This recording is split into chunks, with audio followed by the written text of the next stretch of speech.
Gymkhana club Bharat और दक्षिण Asia में सिर्फ एक क्लब नहीं है, बल्कि एक खास सामाजिक, ऐतिहासिक और एलीट संस्कृति का प्रतीक माना जाता है। कई बड़े शहरों में बने जिमखाना क्लब कभी ब्रिटिश दौर की सत्ता, खेल और हाई सोसाइटी नेटवर्किंग के केंद्र हुआ करते थे। दिल्ली जिमखाना क्लब की कहानी भी समझिए। लुटियंस जोन के बीचों बीच 27 एकड़ की जमीन और किराया कौड़ियों के भाव। 2023 से पहले लुटियंस की जमीन से 27 एकड़ जमीन का जो किराया था वो महज 409 रुपए प्रति वर्ष था। 98 साल में इसका मतलब है कि इस जमीन से सरकार को महज 40,131 रुपए ही मिले हैं। अपने शाही जिंदगी के लिए जो ब्रिटिश अधिकारियों ने जिमखाना क्लब बनवाया था, उसका इस्तेमाल धड़ल्ले से चल रहा था। एक ऐसा एलीट क्लब जिसकी कीमत 27,000 करोड़ है और यहाँ कौड़ियों के भाव में किराया सरकार को मिल रहा था। हैरानी की बात यह है कि जिस क्लब के पास करोड़ों की संपत्ति, 217 करोड़ के निवेश और देश के सबसे प्रभावशाली सदस्य हैं, वहीं क्लब सरकार का लगभग 48 करोड़ रुपए किराया नहीं चुका पाया है। इस बेहद रसूखदार क्लब का इतिहास सीधा ब्रिटिश राज की सियासत से जुड़ा हुआ है।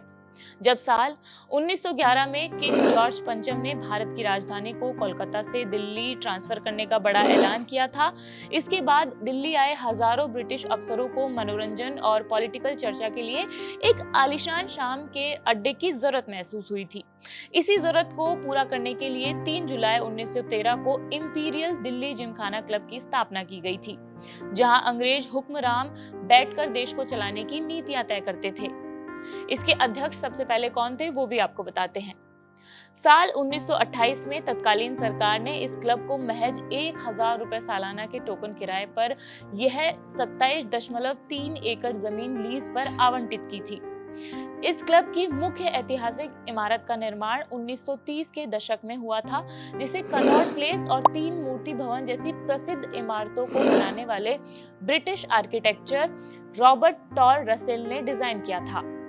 इस प्रतिष्ठित इंपीरियल दिल्ली जिमखाना क्लब के सबसे पहले अध्यक्ष स्पेंसर हारकोर्ट बटलर बने थे, जो उस समय के आगरा और अवध के संयुक्त प्रांत के पहले गवर्नर के रूप में भी कार्यरत थे। साल 1947 में जब हमारा देश आजाद हुआ तो अंग्रेज भारत छोड़कर चले गए और इस क्लब के नाम से केवल इंपीरियल शब्द को हमेशा के लिए हटा दिया गया था। आजादी के बाद भी इस क्लब की जमीन, इमारत और सालाना किराया पूरी तरह वही रहा, लेकिन इसके भीतर बैठने वाले जो लोग थे वो भी बदल गए। ब्रिटिश गोरे साहबों की जगह देश के वीआईपी प्रशासनिक अधिकारियों और रसूखदार नेताओं ने उनकी जगह ले ली थी। इस क्लब की ऐतिहासिक साख इतनी बड़ी रही है कि साल 1966 में यहाँ भारत और जर्मनी का ऐतिहासिक टेनिस मैच खेला गया था और एक्टर दिलीप कुमार और सायरा बानू की शादी भी इसी परिसर में हुई थी।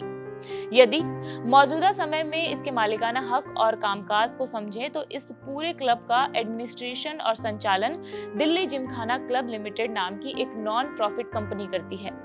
इस क्लब की एक मैनेजिंग कमेटी भी होती है, जिसमें देश के बेहद वरिष्ठ नौकरशाह, सेना के पूर्व शीर्ष अधिकारी और कई गणमान्य नागरिक शामिल होते हैं। इस प्रभावशाली कमेटी के सभी सदस्यों का लोकतांत्रिक तरीके से चुनाव कराया जाता है, जो क्लब की आंतरिक व्यवस्था और सदस्यता से जुड़े सभी अहम फैसले सामूहिक रूप से लेते हैं।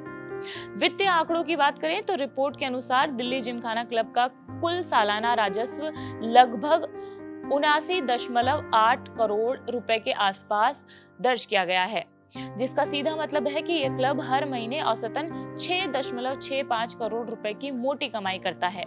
इस भारी भरकम आय का सबसे बड़ा और मुख्य जरिया क्लब की मेंबरशिप फीस, परिसर के भीतर चलने वाली केटरिंग सर्विस और बार में होने वाली शराब व अन्य महंगे पेय पदार्थों की रिकॉर्ड बिक्री है। इसके विपरीत एक हैरान करने वाला तथ्य यह भी है कि स्पोर्ट्स जैसी बुनियादी क्लब गतिविधियों पर यह प्रबंधन अपनी कुल सालाना आय का 3% हिस्सा भी खर्च नहीं करता है।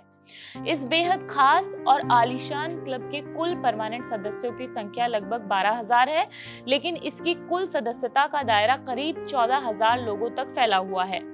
इस क्लब में एंट्री पाना दुनिया के सबसे मुश्किल कामों में से एक माना जाता है, क्योंकि यहाँ हर साल केवल 100 नए लोगों को ही सदस्यता मिल पाती है। वर्तमान में भी क्लब की मेंबरशिप पाने के लिए 3000 से अधिक रसूखदार लोगों की अर्जियां वेटिंग लिस्ट में पड़ी हुई हैं और आमतौर पर एक आम आवेदक को अपनी बारी के लिए 35 से 37 साल तक का लंबा इंतजार करना पड़ता है, जिसके लिए लोग 20 लाख रुपए तक की भारी भरकम कॉर्पोरेट फीस भी चुकाते हैं। सवाल उनकी सदस्यता प्रक्रिया और नियमों पर भी उठ रहे हैं। जानकार कहते हैं कि इन प्रतिष्ठित क्लबों की सदस्यता प्रक्रिया को इस तरह बनाया गया है कि केवल चुनिंदा खास वर्ग के लोग ही इसे पूरा कर पाते हैं। जो एक बार सदस्य बन गया तो क्लब की सदस्यता उसकी वसीयत की तरह परिवार की अगली पीढ़ी को भी मिल जाती है। नए सदस्य बनने के लिए दिल्ली जिमखाना क्लब की सदस्यता की प्रतीक्षा सूची 40 साल और दिल्ली गोल्फ क्लब की लगभग 22 साल तक की है। सदस्यता के इन दोहरे और कठिन नियमों की वजह से ही केंद्र सरकार ने दिल्ली जिमखाना क्लब का संचालन अपने कब्जे में लिया था और यहाँ पर निदेशकों की नियुक्ति भी की थी। उस समय यही आरोप था कि भाई भतीजावाद के जरिए सदस्यता दी जा रही थी, जबकि कई सालों से लोगों से जमा कराए गए और उनकी राशि जमा होने के बावजूद उन्हें सदस्यता नहीं मिल रही थी, जो पैसे उनसे जमा कराए गए थे इस वजह से।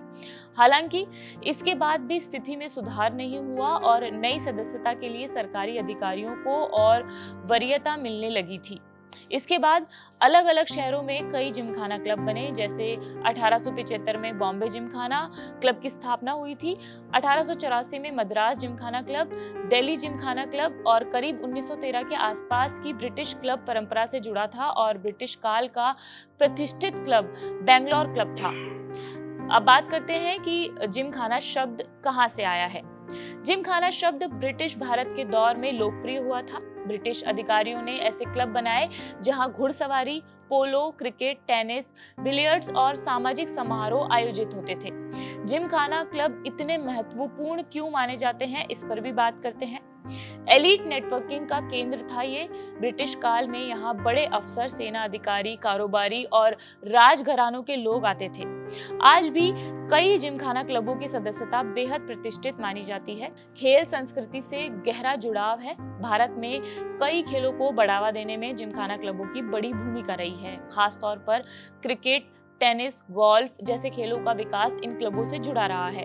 उदाहरण के तौर पर अगर बात करें तो बॉम्बे जिमखाना, दिल्ली जिमखाना क्लब, बेंगलोर क्लब और ब्रिटिश औपनिवेशिक इतिहास का हिस्सा रहे हैं। जिमखाना क्लब ब्रिटिश राज की लाइफस्टाइल कल्चर का भी हिस्सा थे। उस दौर में भारतीयों की एंट्री कई जगह सीमित होती थी। क्लब सत्ता और सामाजिक दर्जे का प्रतीक बन गए थे। आजादी के बाद भी धीरे धीरे भारतीय सदस्यता बढ़ी और ये क्लब भारतीय समाज का हिस्सा बन गए थे। आज भी कई बड़े शहरों के जिमखाना क्लब बिजनेस मीटिंग, सामाजिक नेटवर्किंग और प्रभावशाली लोगों की मुलाकातों के लिए मशहूर हैं। कई जगह पर सदस्यता पाने के लिए लंबा इंतजार, भारी फीस और रेफरेंस सिस्टम होता है। स्टेटस सिंबल क्यों माना जाता है ये जिमखाना, ये भी आपको बता देते हैं। कुछ पुराने जिमखाना क्लबों की मेंबरशिप इतनी मुश्किल होती है कि लोग इसे सामाजिक प्रतिष्ठा मानते हैं। कई क्लबों में वेटिंग लिस्ट सालों लंबी होती है, फैमिली लेगेसी मेंबरशिप होती है और एक्सक्लूसिव रूल्स लागू होते हैं। भारत के मशहूर जिमखाना क्लब आज ये sports facilities, social events, fine dining, networking, family recreation के एक बड़े केंद्र बन चुके हैं। जिमखाना क्लबों का महत्व सिर्फ खेल या मनोरंजन तक सीमित नहीं है। ये ब्रिटिश भारत के इतिहास, भारतीय एलिट समाज, खेल संस्कृति और सामाजिक प्रतिष्ठा का एक बड़ा हिस्सा रहे हैं। दिल्ली जिमखाना क्लब भारत के सबसे पुराने और प्रतिष्ठित सोशल क्लब में से एक है। इसकी शुरुआत ब्रिटिश राज के दौर में हुई थी। 1920 और 30 के दशक में अंग्रेज अफसरों और सेना अधिकारियों के लिए ऐसे क्लब बनाए जाते थे जहां नेटवर्किंग हो, सोशल गैदरिंग हो, एलीट कल्चर बना रहे और उसी दौर में जिमखाना कल्चर पैदा हुआ था।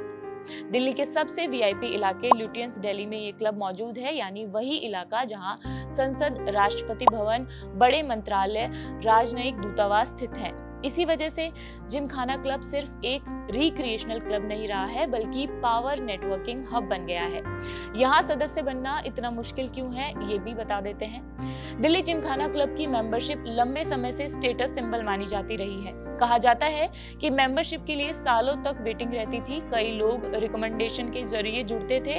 राजनीतिक और ब्यूरोक्रेटिक इन्फ्लुएंस बड़ा फैक्टर इसमें माना जाता था। यहाँ सदस्य रहे वरिष्ठ आईएएस अधिकारी, सांसद, न्यायपालिका से जुड़े लोग, बड़े कारोबारी और सेना के अधिकारी यहाँ पे सिर्फ क्लब नहीं, दिल्ली की पावर इकोसिस्टम का भी हिस्सा बन गए हैं। असल विवाद ओनरशिप और मैनेजमेंट को लेकर भी शुरू हुआ था। दिल्ली जिमखाना क्लब जिस जमीन पर बना था वो केंद्र सरकार की जमीन मानी जाती है। सरकार का आरोप था कि क्लब के संचालन में नियमों का उल्लंघन हुआ है, मेंबरशिप प्रोसेस में इरेगुलरिटीज थी और गवर्नेंस ट्रांसपेरेंसी तौर पर सवाल थे। इसके बाद केंद्र सरकार और क्लब प्रबंधन के बीच टकराव बढ़ता गया था। सरकार का तर्क है कि ये पब्लिक लैंड है और इसका संचालन नियमों के तहत होना चाहिए। लेकिन असली लड़ाई सिर्फ क्लब की नहीं है। असल में ये लड़ाई तीनों चीजों की है। ये एक पावर नेटवर्क का हिस्सा है। दिल्ली में कई एलीट क्लब्स लंबे समय से इनफॉर्मल इन्फ्लुएंस सेंटर्स माने जाते रहे हैं। जिमखाना क्लब को कई लोग ब्रिटिश एरा एलाइट कल्चर का सिंबल मानते हैं।